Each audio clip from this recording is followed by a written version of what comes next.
नमस्कार दोस्तों मैं दिनेश प्रसाद आपके सामने एक विषय को लेकर के उपस्थित हुआ हूँ और वो है भक्ति। दोस्तों, भक्ति एक ऐसा शब्द है जो हमें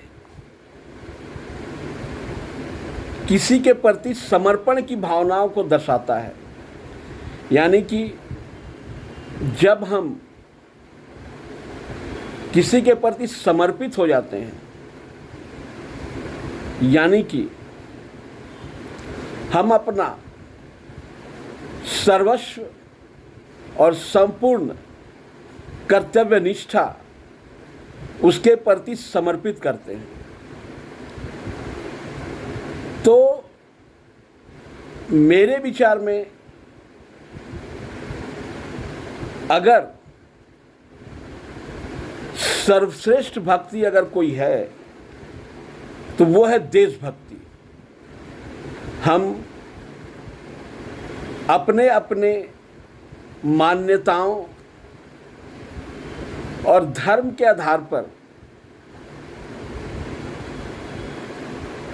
विभिन्न देवी देवताओं या अपने आराध्य को भक्ति करते हैं, पूजते हैं। लेकिन हमारा देश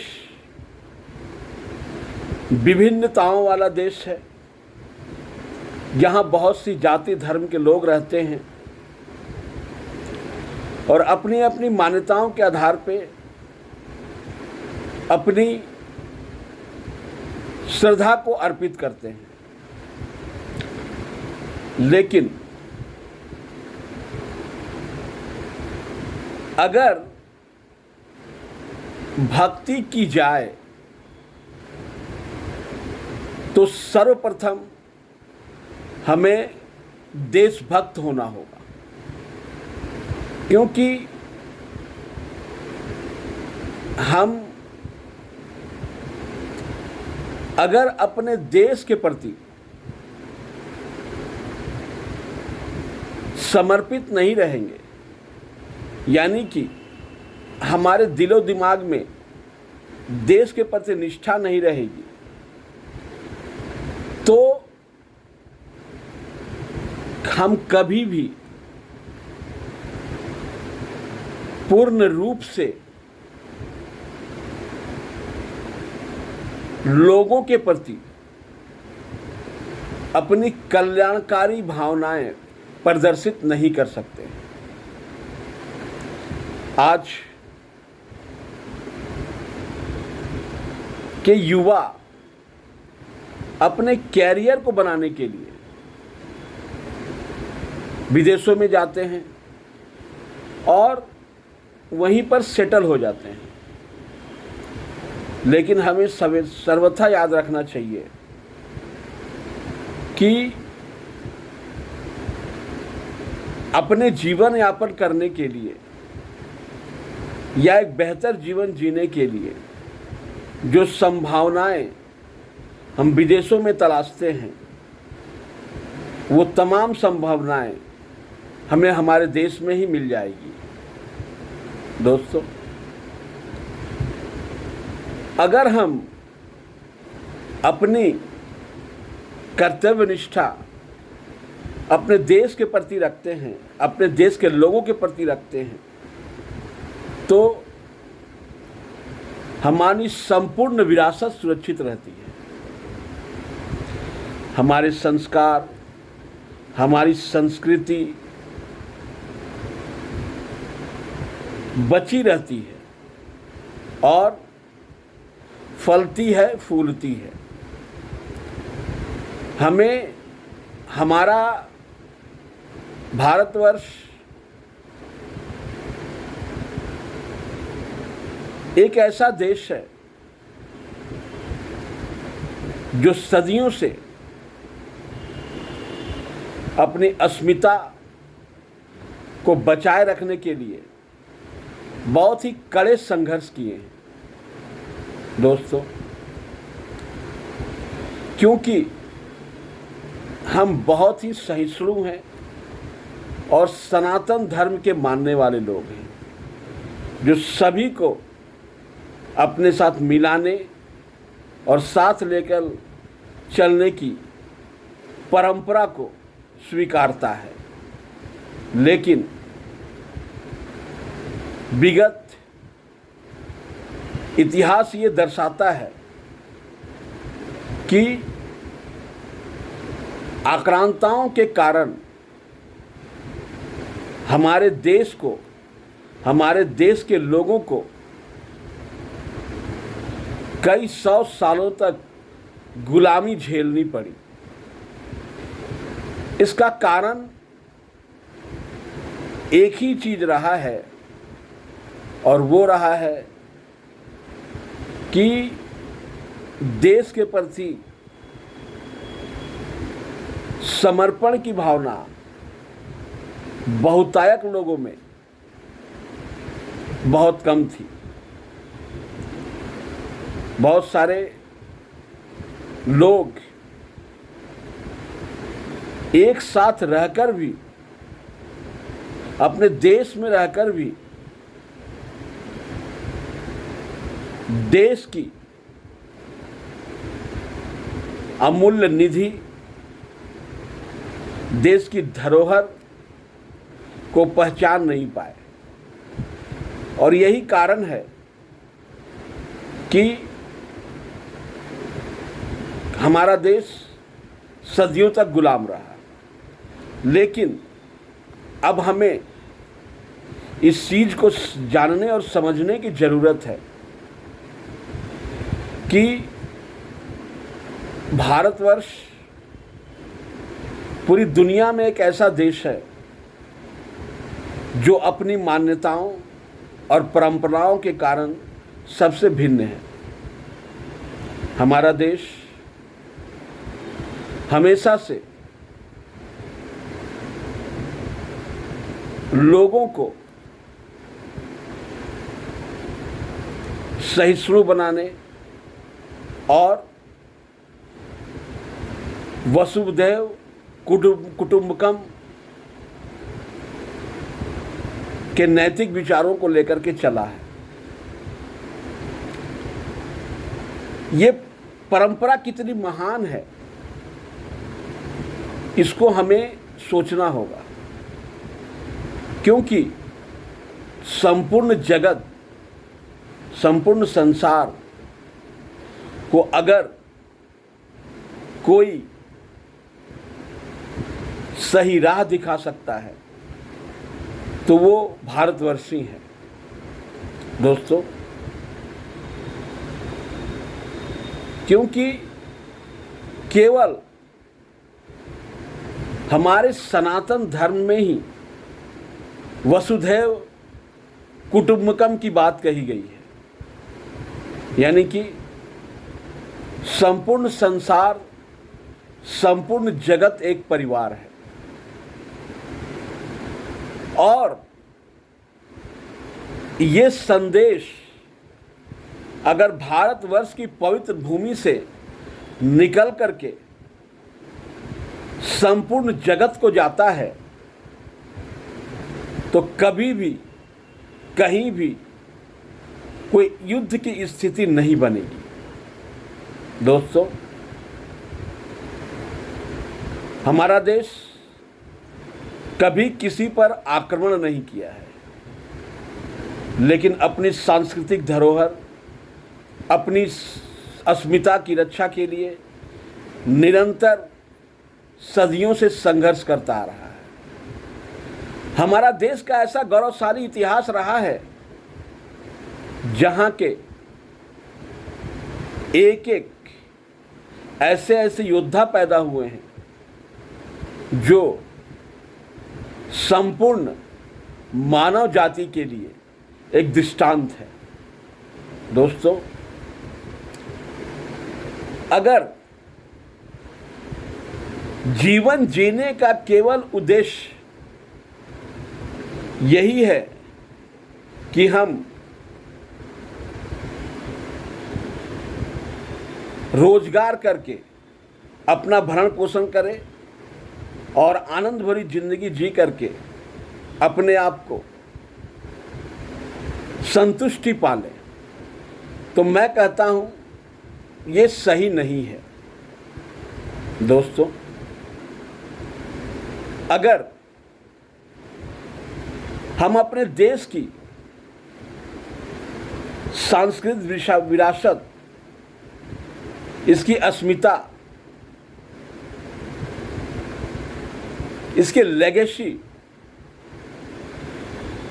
को अगर बचा नहीं पाए, इसको दुनिया तक ले नहीं जा पाए,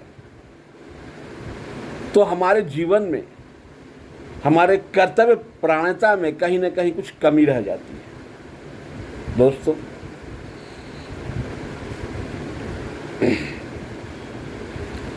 अगर हम इन बातों को सोच विचार में ले आए कि अगर हम अपने आप में कहीं बेहतर है, लोगों को कुछ अच्छे करके दे सकते हैं, तो क्यों नहीं हम अपने देश के लोगों के लिए करें। क्योंकि एक नेतृत्वकर्ता अपने नेतृत्व क्षमता से लाखों करोड़ों लोगों की जिंदगी को बदल सकता है। और कई महापुरुषों ने हमारे देश में ऐसा किए, जिसके कारण आज हमारा देश संपूर्ण जगत में विश्व गुरु बनने की ओर अग्रसित है। हर एक नागरिक को ये सोचने और समझने की जरूरत है कि अगर हमारा देश उन्नति करता है, तरक्की करता है, तो हमारा स्वयं का उन्नति का अनुपात क्या होगा। दोस्तों, आज हमारे देश की जीडीपी मान लीजिए लगभग $4.5 ट्रिलियन के आसपास है, और हमारे देश के यशस्वी प्रधानमंत्री श्री नरेंद्र मोदी जी का एक विजन है कि 2047 तक आते आते हमारे देश को विकसित राष्ट्र की श्रेणी में ला करके खड़ा कर दिया जाए। तो दोस्तों, हर एक ऐसे सक्षम नागरिक जो नेतृत्व दे सकते हैं, जो अपने कार्यों से देश दुनिया को एक नई दिशा दे सकते हैं, तो मैं यही कहूंगा कि उसको अपने देश से ही, अपने देश के लोगों को ही से ही इसकी शुरुआत करनी चाहिए। आज बड़े बड़े ग्लोबल लीडर्स, जो कंपनियां हैं जैसे गूगल, माइक्रोसॉफ्ट, एप्पल, इन तमाम कंपनियों को अगर हम देखते हैं तो इसको संचालन करने वाले और इसके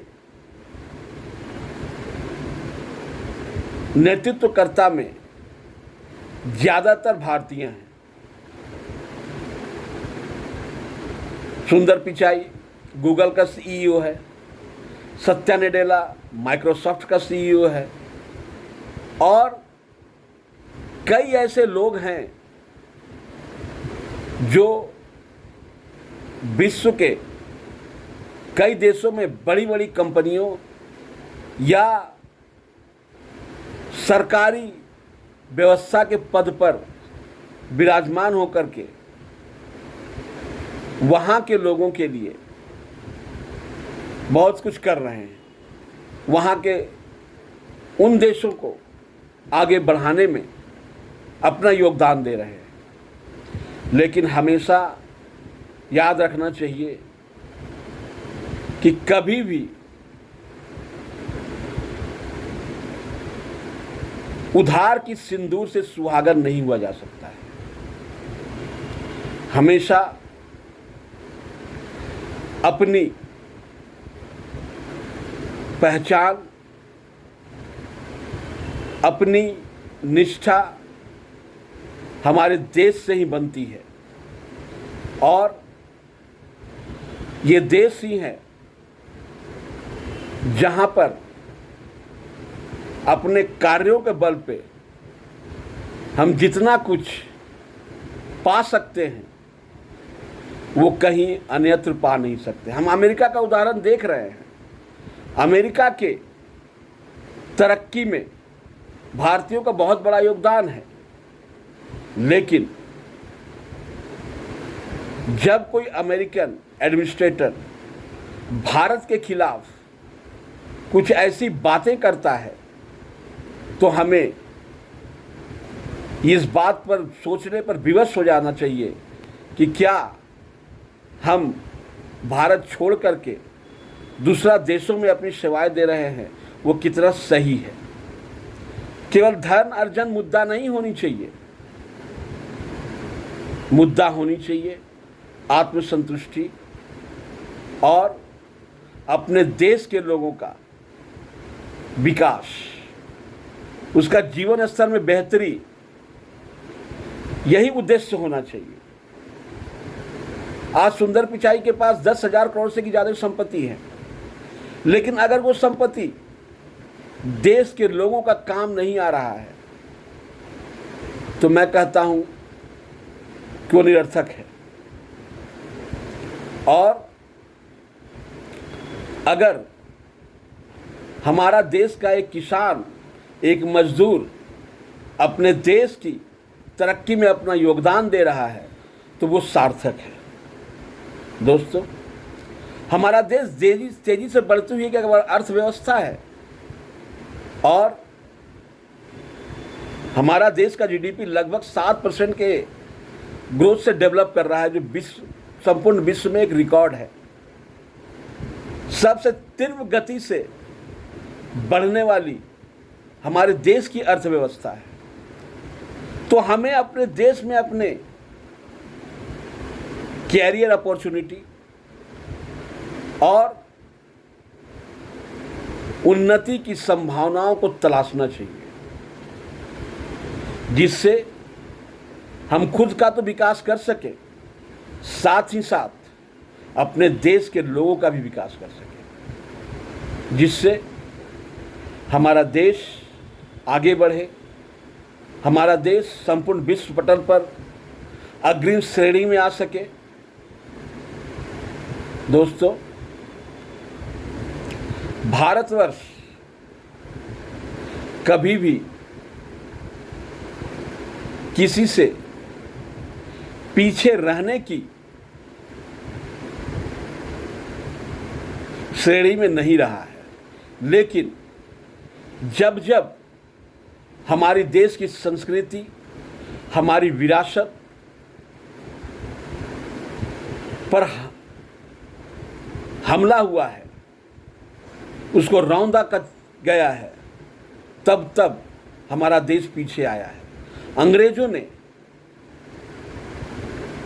किस बेरहमी से हमारे देश की संस्कृति, हमारे देश की विरासत, हमारे ज्ञान की धरोहर को नष्ट किया है, ये हम सबको मालूम है। इसके पहले मुगलों ने लगभग 700 सालों तक इस देश की तरक्की में बाधक रहा, लेकिन आज भारतवर्ष पुनः जागृत हो चुका है। एक राष्ट्र पुरुष के रूप में अपनी बाहें फैला रहा है और संपूर्ण विश्व को अपने आलिंगन में लेने के लिए आतुर हो रहा है, जहां केवल शांति का संदेश ही पूरी दुनिया को जाएगा। आज इस एटम बॉम्ब के युग में, हाइड्रोजन बॉम्ब के युग में, अगर संपूर्ण विश्व को कोई शांति का संदेश दे सकता है तो वह केवल है भारतवर्ष। तो क्या हम लोगों को इसका हिस्सा बनने में किसी तरह का कोई संदेह करना चाहिए? किसी तरह कोई सोच विचार होनी चाहिए? तो फिर हम क्यों विदेशों में जाते हैं? हमें अपने देश में ही अपने रोजगार की संभावनाओं की तलाशनी है। आज हमारे सनातन परंपरा, सनातन की सोच अगर लोगों के दिलो दिमाग में बैठ जाए तो कभी भी वो हमारा देश छोड़कर जा नहीं सकता है। लेकिन आज लगभग 200 सालों के अंग्रेजों की गुलामी और 700 सालों के मुगलों की गुलामी के कारण बहुसंख्यक देशवासियों में सोचने और समझने की क्षमता को सीमित कर दिया है। वो भीड़ का हिस्सा बन चुके हैं। उन्हें अपने आप पर विश्वास खो दिया है। वो केवल दूसरों के आश्रित होकर के जीना पसंद कर रहे हैं। हमारे देश का मैक्सिमम हिस्सा इसी ओर है। जरा सोचिए, अगर हम अपने ज्ञान के स्तर को बढ़ा करके अपने आप पर विश्वास करें तो क्या हमारे देश में संभावनाओं और अपॉर्चुनिटीज की कमी है? हमारे देश में बहुत सारे लोग गरीब हैं जिन्हें हम उन्नति और तरक्की का रास्ता दिखा सकते हैं। उन्हें सही राह पर लाने के लिए अपना 100% प्रयास कर सकते हैं, क्योंकि अगर हमारे अंदर भगवान ने नेतृत्व क्षमता प्रदान किए हैं तो उसका उपयोग हमारे देश को, हमारे देश के लोगों को सही नेतृत्व देने में होना चाहिए।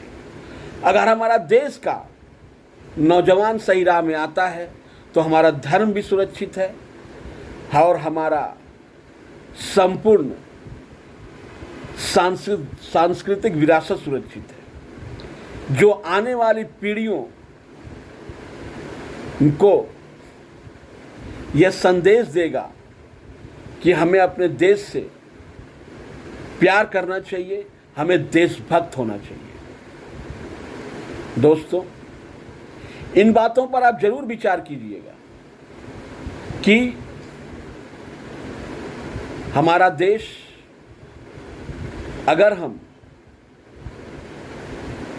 किसी भी कारणवश छोड़ना पड़े तो विदेशों में किस तरह से हमारा सौतेला व्यवहार हो सकता है। हमारा देश एक माँ की तरह गरीब, अमीर, काबिल, नाकाबिल सभी लोगों को अपनी गोद में रख करके उसको सही राह दिखाता है। जबकि हम अगर विदेशों में जाएं तो कभी भी ये पा नहीं सकते। दोस्तों, मैं आपसे यही कहना चाहूँगा कि हमेशा अपने देश की सेवा में ही अपना जीवन व्यतीत करने के लिए प्रेरित हों और अपना जीवन देश के लिए ही समर्पित करें। धन्यवाद।